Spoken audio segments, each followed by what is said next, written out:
আগামী 25শে মাঘ 8ই ফেব্রুয়ারি শনিবার একাদশী।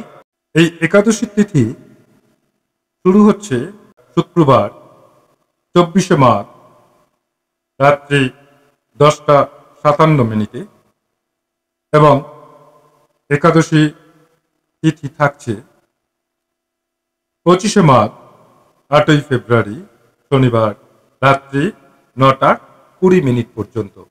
এই শনিবারই একাদশীর উপবাস। এই মাঘের এই একাদশীটি হচ্ছে জয়া একাদশী বা ভৈমী একাদশী। একাদশীর পারণ হচ্ছে রবিবার 26শে মাঘ 9 ফেব্রুয়ারি। আসুন আমরা একাদশী স্বরূপটা কি। দাপর যুগে পুরাণাদি শাস্ত্রের প্রচলন হয়, তাই দেখা যায় যে ভগবান শ্রীকৃষ্ণ প্রায় সমস্ত পুরাণেই মুখ্য ভূমিকা নিয়েছিলেন। তিনি পঞ্চপাণ্ডব এবং অন্যান্য পাত্রমিত্র পার্শ্বদের প্রশ্নের উত্তর দিতে গিয়ে একবার বলেছিলেন যে সত্যযুগের কোনো এক সময় মূঢ় নামক কৃষ্ণ বর্ণের এক বিশাল দেহধারী এবং হিংস্র প্রকৃতির দানব ছিল। সে ছিল দানবরাজ তালজঙ্ঘার পুত্র। চন্দ্রাবতী নগরে তার রাজধানী ছিল। এই দানবের অত্যাচারে অতিষ্ঠ হয়ে দেবতারা স্বর্গ থেকে পলায়ন করেছিলেন। প্রথমে তারা দেবাদিদেব মহাদেবের শরণাপন্ন হন, পরে তাঁর পরামর্শে জগতের পালনকারী ভগবান বিষ্ণুর কৃপা প্রার্থী হন। দেবতারা বলছেন, ওম নমস্তে দেব দেবেশ দেব দানব বন্দিত দৈত্যারে পুণ্ডরিকাক্ষ ত্রাহি ন মধুসূদনা ত্রাহি ন দেব দেবেশ ত্রাহি ত্রাহি জনার্দন ত্রাহি বৈ পুণ্ডরিকাক্ষ দানবানং বিনাশক। দেবতাদের এই স্তুতি বন্দনায় সন্তুষ্ট হয়ে ভগবান বিষ্ণু তাদের অভয় দান করে ওই দৈত্যকে সমুচিত দণ্ড দেবার জন্য চন্দ্রাবতী নগরের দিকে এগিয়ে গেলেন। যুদ্ধে অসংখ্য দৈত্য মারা গেল, কিন্তু মৌড় নামক দৈত্য তখনকার মতো গা ঢাকা দিল। এদিকে তখন শ্রীবিষ্ণু কিছুক্ষণ বিশ্রাম করবেন বলে বদ্রিকা আশ্রমের দিকে চলে গেলেন। পথে তখন সিংহবতী নামক একটি 60 কিলোমিটার লম্বা ও এক দরজা বিশিষ্ট গুহা দেখতে পেয়ে সেখানে প্রবিষ্ট হলেন। ভগবান বিষ্ণু যখন গুহাতে চোখনেত্রায় মগ্ন, তখন মূঢ় দৈত্য তাকে বধ করতে যায়। সেই সময় সর্বালঙ্কার ভূষিতা ও সর্বায়ুধযুক্তা এক দেবী শ্রী ভগবানের দেহ থেকে বহির্গত হয়ে ওই দৈত্যরাজকে বধ করেন। তারপর ভগবান বিষ্ণু জাগ্রত হয়ে তার সামনে উপস্থিত দেবীকে দেখে অত্যন্ত প্রসন্ন হন এবং উক্ত দেবীর মনোমত সমস্ত বর প্রদান করেন।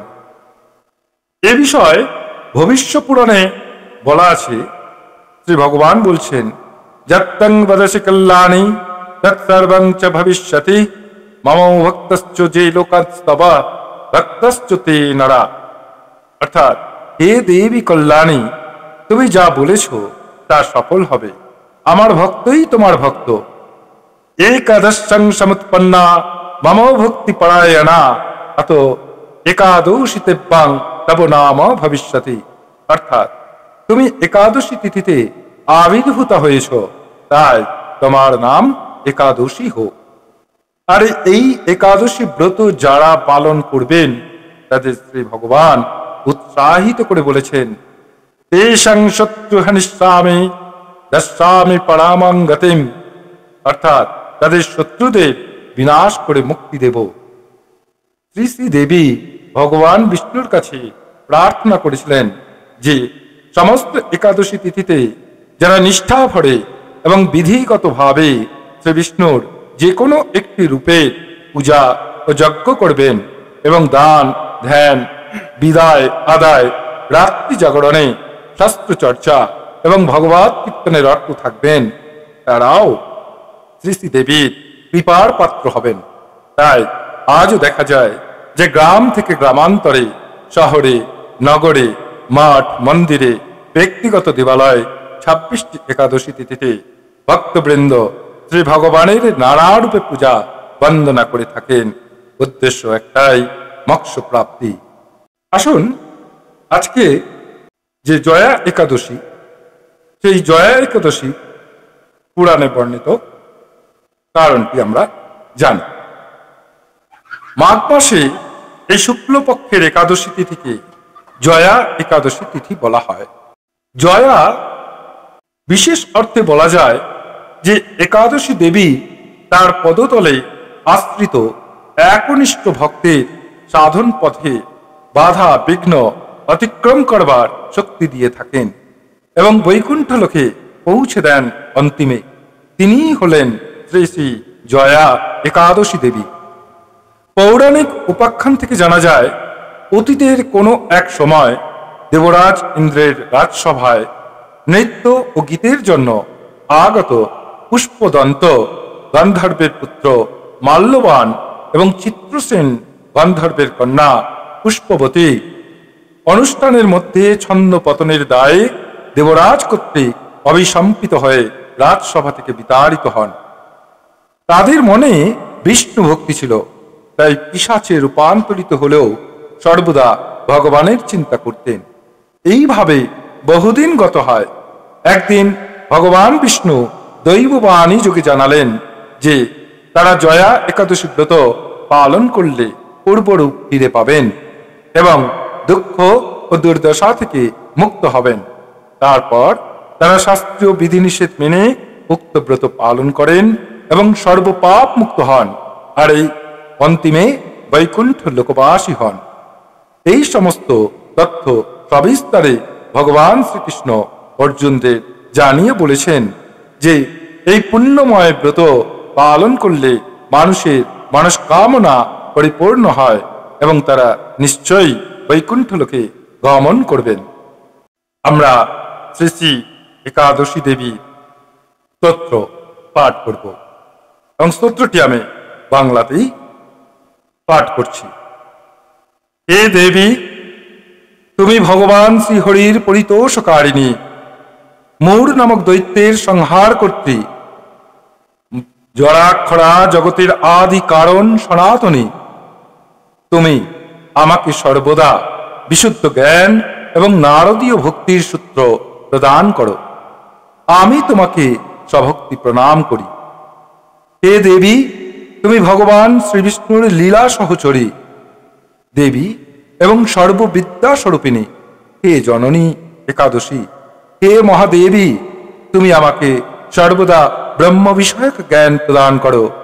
আমি তোমাকে সভক্তি প্রণাম করি। যে দেবী ভক্তদের মনের যাবতীয় শঙ্কা ভীতি যত্নপূর্বক পরিহার করেন এবং সেখানে ঈশ্বর উপলব্ধির জন্য দিব্য শক্তি, প্রেম, ভক্তি এবং সদ্বুদ্ধি প্রদান করেন, যে দেবী সর্বদা সর্বত্র বিদ্যমান থেকে ভক্তদের শোক তথা ত্রিতাপ থেকে অব্যাহতি দেন, যে দেবী সত্যরূপিণী, শাশ্বতী, অচঞ্চলা, সুর ও নরলোক কর্তৃক পূজিত, তিনি ভক্তদের জননী স্বরূপিণী নারায়ণী, তাকেই সভক্তি প্রণাম করি।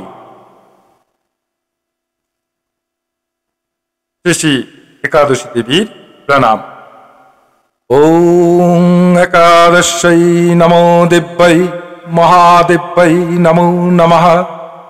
পরাবিদ্যং দেহি নিত্যং সর্ববিদ্যে নমস্তুতে। ওং শান্তি শান্তি শান্তি। হরি ওং তৎসৎ। শ্রীরামকৃষ্ণার্পণমস্তু।